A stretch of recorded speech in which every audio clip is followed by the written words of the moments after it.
Hello दोस्तों, आशा करता हूँ आप सभी अच्छे होंगे। मैं लोकेश दहिया आप सभी का स्वागत करता हूँ दहिया सॉल्यूशन यूट्यूब चैनल पर। नेवी एमआर भर्ती और एसएसआर भर्ती के लिए सामान्य ज्ञान यानी जनरल नॉलेज का टेस्ट नंबर 8 रहेगा। 7 टेस्ट हम पहले कर चुके हैं। आप जाकर देखना चाहते हैं तो प्लेलिस्ट में जाकर देख सकते हैं। और ये टेस्ट डेली यानी सोमवार से शनिवार तक सुबह 10 बजे क्लास होती है, यानी टेस्ट नंबर 8 रहेगा। तो बिना देरी से शुरू करेंगे। अगर आपको ये टेस्ट अच्छा लगे या उपयोगी लगे तो एक लाइक कर देना। अगर आपको चैनल उपयोगी लगे तो चैनल को सब्सक्राइब कर सकते हैं। तो बिना देरी से फर्स्ट क्वेश्चन पे चलते हैं। पहले टेस्ट नंबर 7 का दे रखा है, यानी होमवर्क का क्वेश्चन था, वो करेंगे जिसका आंसर कमेंट में करना था। तो ये आंसर क्या ऑप्शन दे रखे है और क्वेश्चन दे रखा है। वेम्बनाड झील का संबंध किस राज्य से है? कौन सी? वेम्बनाड झील का संबंध किस राज्य से है? राजस्थान, जम्मू कश्मीर, आंध्र प्रदेश या केरल? सही आंसर कौन सा रहेगा? तो ऑप्शन डी सही रहेगा। किस राज्य में है? केरल में। और ये केरल राज्य की सबसे बड़ी झील है। केरल राज्य की सबसे बड़ी झील है। और इसे ही जो वेम्बनाड झील है, इसे भारत की सबसे लंबी झील माना जाता है।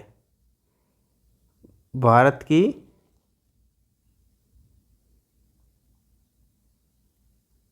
सबसे लंबी झील कौन सी है? वेम्बनाड झील। और पूछा जाए केरल में कौन कौन सी झीलें हैं, तो पेरियार झील भी है, पेरियार वन्यजीव अभ्यारण्य भी है और झील भी है। पेरियार झील हो गया। अष्टमुड़ी झील भी कहाँ पे है? केरल में ही है। कौन सी? अष्टमुड़ी झील, ये भी केरल राज्य में स्थित है। अगर पूछा जाए राजस्थान में कौन सी है, अगर राजस्थान के बारे में पूछा जाए तो सांबर झील राजस्थान राज्य में है। सांबर। नवल सागर झील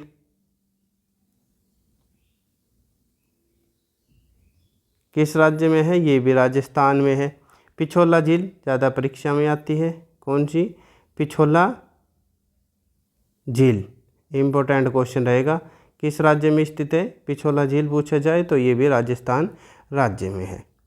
अमर सागर झील भी राजस्थान में ही है। अमर सागर झील और पिछोला झील ज़्यादा परीक्षा में पूछी जाती है। तो किस राज्य से संबंध है? राजस्थान राज्य से संबंध है। आगे बढ़ते हैं आज के टेस्ट पर, यानी टेस्ट नंबर 8 के क्वेश्चन पर। तो पहले क्वेश्चन दे रखा है, यूपीएससी के वर्तमान अध्यक्ष कौन है? यूपीएससी के वर्तमान अध्यक्ष 2024 में कौन है? संजय वर्मा, मनोज सोनी, के पाठक या डॉक्टर गोदियाल? तो कौन है अगर पूछा जाए तो आपसे? अगर यूपीएससी की स्थापना पूछी जाए, स्थापना कब की गई थी, तो 1 अक्टूबर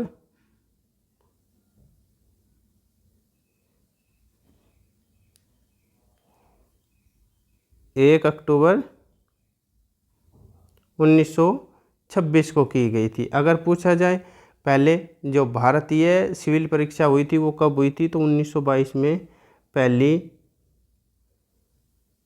भारतीय सिविल परीक्षा हुई थी। कहाँ पे हुई थी अगर ये पूछा जाए तो इलाहाबाद में हुई थी। कहाँ पे हुई थी? इलाहाबाद में हुई थी। उसके बाद नई दिल्ली में कब से होनी, तो बाद में नई दिल्ली में होनी शुरू हो गई। अब कहाँ पे होती है? तो दिल्ली में होती है अब परीक्षा। तो वर्तमान अध्यक्ष कौन है? तो ऑप्शन बी सही रहेगा, मनोज सोनी वर्तमान अध्यक्ष है। अगर पूछा जाए यूपीएससी का सदस्य वर्तमान में कौन बनाया गया है, तो संजय वर्मा को सदस्य की शपथ दिलाई गई है। कौन? संजय वर्मा ये बनाए गए हैं सदस्य। अगर पूछा जाए जो यूपीएससी को संवैधानिक दर्जा कब दिया गया था, अगर संवैधानिक दर्जे के बारे में पूछा जाए, संवैधानिक दर्जा कब मिला था, तो ये पूछा जाए तो 26 जनवरी 1950 को मिला था। 1950 को संविधान लागू हुआ था जब संवैधानिक दर्जा यूपीएससी को दिया गया था। आगे चलते हैं अगले क्वेश्चन पर। अगला क्वेश्चन दे रखा है पल्लव वंश का संस्थापक कौन था। पल्लव वंश का संस्थापक पूछ रखा है दंतिदुर्ग, कनिष्क, विष्णु या सिंह विष्णु।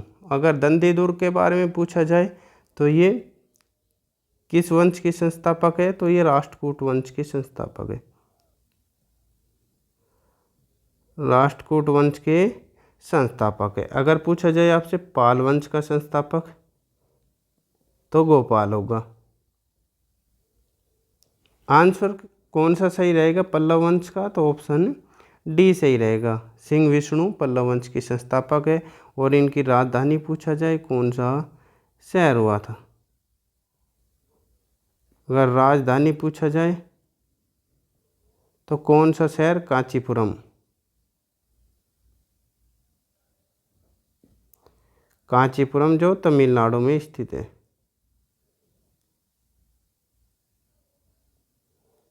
तमिलनाडु में स्थित है। अगर पूछा जाए सिंह विष्णु का शासनकाल तो 575 ईस्वी से लेकर 600 ईस्वी तक रहा था। आगे बढ़ते हैं, नेक्स्ट क्वेश्चन पर चलते हैं। नेक्स्ट क्वेश्चन दे रखा है भितरकनिका राष्ट्रीय पार्क किस राज्य में स्थित है। पश्चिम बंगाल, आंध्र प्रदेश, मिजोरम या उड़ीसा। तो कौन सा सही रहेगा इसका ऑप्शन। अगर वेस्ट बंगाल यानी पश्चिम बंगाल का पूछा जाए तो सुंदरवन राष्ट्रीय पार्क होगा।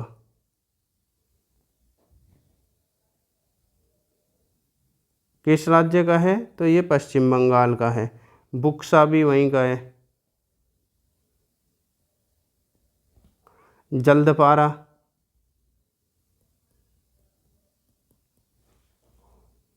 और कौन सा होगा, Neora valley. Neora valley national park किस राज्य का है, तो ये भी पश्चिम बंगाल का है। तो इसका आंसर भितरकनिका राष्ट्रीय पार्क कहाँ पे है, तो ऑप्शन डी सही रहेगा, उड़ीसा में स्थित है। अगर पूछा जाए चिल्का झील अभ्यारण्य कहाँ पे है, और चिल्का झील भी पूछा जाता है, तो ये उड़ीसा में है, चिल्का झील अभ्यारण्य। अगर पूछा जाए सिमली राष्ट्रीय पार्क कहाँ पे है,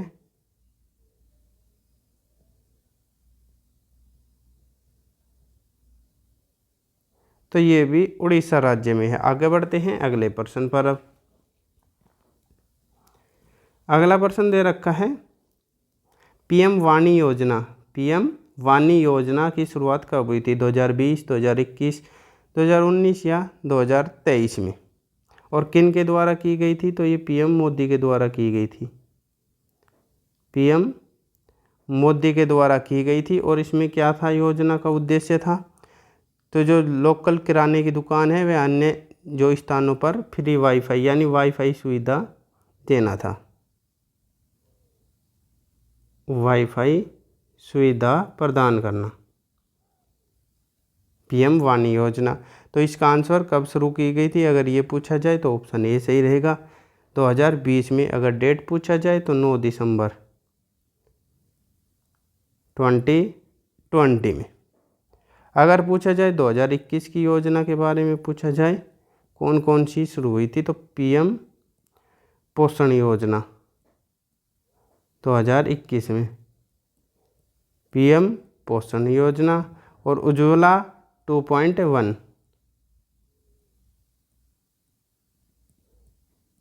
2.0 योजना,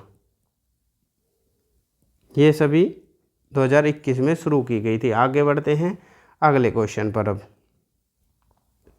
अगला क्वेश्चन दे रखा है सुवा लोक नृत्य का संबंध किस राज्य से है। सुवा या सुआ भी लिखा जाता है, ये सुआ।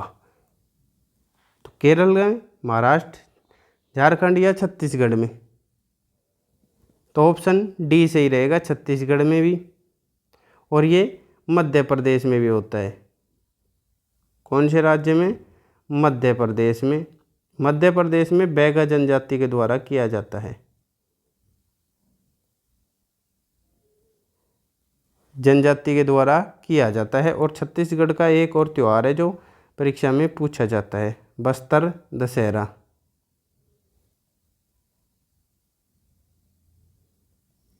और केरल के भी त्यौहार पूछे जाते हैं। केरल के कौन कौन से? तो विशु त्यौहार। कौन सा? विशु त्यौहार इम्पोर्टेंट है। ओणम केरल में ही मनाए जाते हैं, ओणम भी। आगे चलते हैं अगले क्वेश्चन पर। अब अगला क्वेश्चन दे रखा है, विश्व बैंक यानी वर्ल्ड बैंक का मुख्यालय कहाँ स्थित है? न्यूयॉर्क, वाशिंगटन डीसी, जेनेवा या मॉन्ट्रियल। तो कहाँ पे है? अगर पूछा जाए इसकी स्थापना कब की गई थी, तो जुलाई में की गई थी, जुलाई 1944 में की गई थी। अगर पूछा जाए काम करना, विश्व बैंक ने काम करना कब शुरू किया? काम करना शुरू किया था 1946 में। कितने सदस्यों के साथ? तो 38 सदस्य के साथ। और ये कौन सी रिपोर्ट जारी करता है, यानी विश्व बैंक कौन सी रिपोर्ट जारी करता है? तो ईज ऑफ डूइंग इंडेक्स या रिपोर्ट जारी करता है।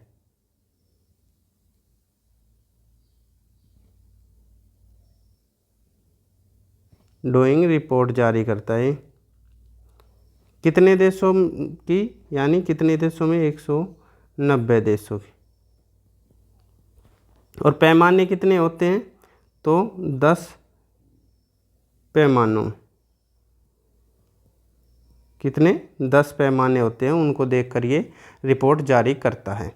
और इसका मुख्यालय कहाँ पे है? तो ऑप्शन बी सही रहेगा, वाशिंगटन डीसी अमेरिका में इसका मुख्यालय है। आगे बढ़ते हैं अगले क्वेश्चन पर। अब अगला क्वेश्चन दे रखा है, रक्त का कितना प्रतिशत भाग प्लाज्मा होता है? 50, 60, 80 या 90? अगर वैसे पूछा जाए तो 55% होता है। इसमें ऑप्शन बी सही रहेगा, 60% लगभग। अगर पूछा जाए प्लाज्मा में पानी कितना होता है, पानी की मात्रा पूछी जाए आपसे, तो कितनी होती है? 90 से 92% भाग। अगर पूछा जाए रक्त का लाल रंग किसके कारण होता है? लाल रंग किसके कारण? तो हेमोग्लोबिन के कारण होता है।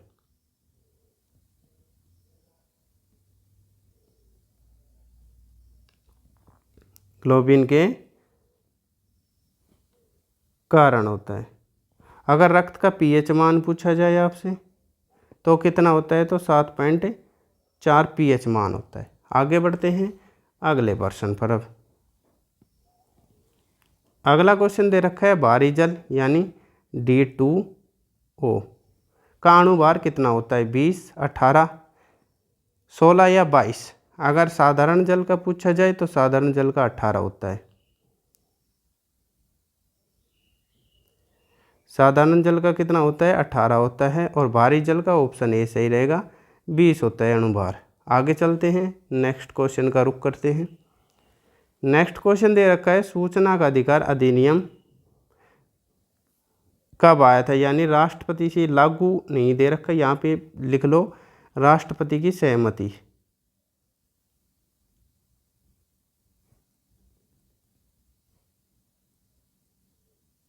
सहमति कब हुई थी? 1 जनवरी 2005, 10 मार्च 2005, 15 जून 2005, 1 अगस्त 2005। तो कौन सा सही रहेगा? तो ऑप्शन सी सही रहेगा, 15 जून 2005 को सूचना का अधिनियम पर राष्ट्रपति की सहमति। और लागू पूछा जाए, लागू कब हुआ था? तो ये 12 अक्टूबर को हुआ था, 12 अक्टूबर 2005 को। और अधिनियम कौन सा था? तो अधिनियम 2005 का अधिनियम था, 2005 का अधिनियम था। ये भी पूछ सकता है, लागू और राष्ट्रपति की सहमति सभी डेट पूछ सकता है। आगे बढ़ते हैं अगले क्वेश्चन पर। अगला क्वेश्चन दे रखा है, गंगा को भारत की राष्ट्रीय नदी का दर्जा कब दिया गया था? राष्ट्रीय नदी का दर्जा किस वर्ष मिला था? 2004, 2006, 2007 या 2008 में? कौन सा आंसर सही रहेगा?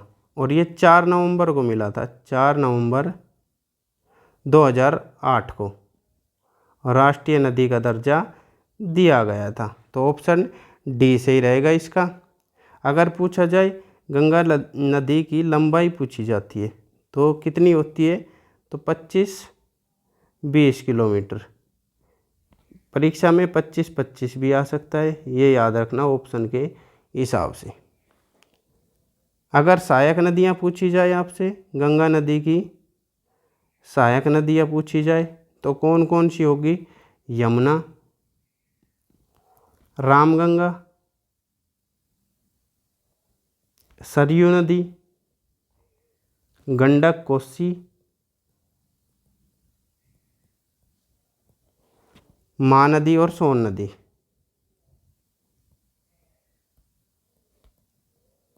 सोन नदी सहायक नदियां है। आगे बढ़ते हैं अगले प्रश्न पर।